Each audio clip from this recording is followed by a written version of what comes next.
សួស្តីពុកម៉ែបងប្អូនថ្ងៃនេះខ្ញុំសូមបង្ហាញអំពីវិធីធ្វើចេកខ្ទិះចាដំបូងខ្ញុំមានចេកខ្ទិះស្លឹកតើយចាខ្ញុំមានម្សៅសាគូខ្ញុំត្រាំទឹកកន្លះម៉ោងហើយនឹងដូងខ្ទិះដូងហើយស្ករនិងអំបិលបន្តិច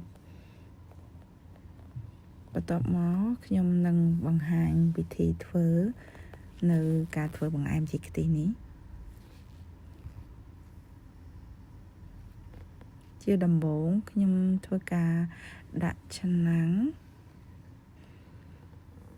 បន្ទាប់មកខ្ញុំធ្វើការចាក់ក្បាលខ្ទិះដូងចូល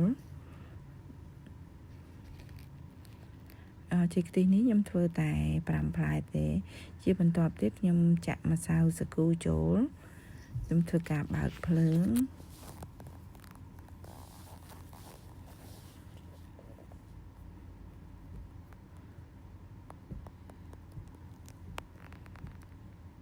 ចាបន្ទាប់ពីខ្ញុំធ្វើការ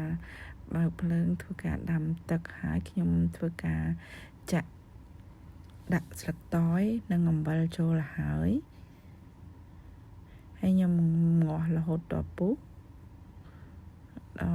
ខ្ញុំមើលថាម្សៅសាគូខ្ញុំរីកហើយឬនៅបន្ទាប់ពីម្សៅសាគូខ្ញុំរីកហើយខ្ញុំធ្វើការដាក់ស្ករចូល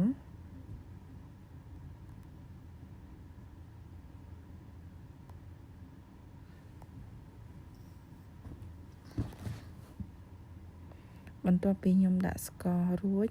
ខ្ញុំធ្វើការកូរ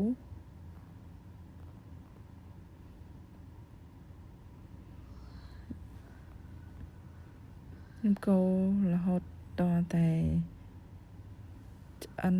ខ្ញុំភ្លក់មើលថារៀងស្ទើរស្ករខ្ញុំដាក់ស្ករថែមបន្តិចទៀត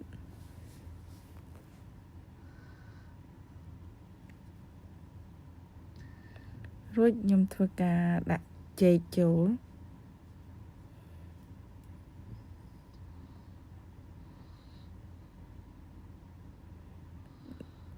អរគុណដល់បង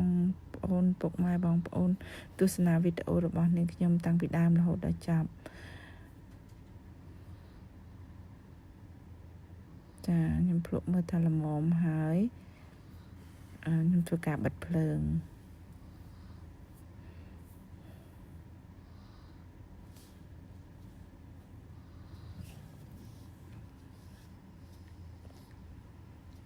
ចាអរគុណពុកម៉ែបងប្អូនសូមជម្រាបលា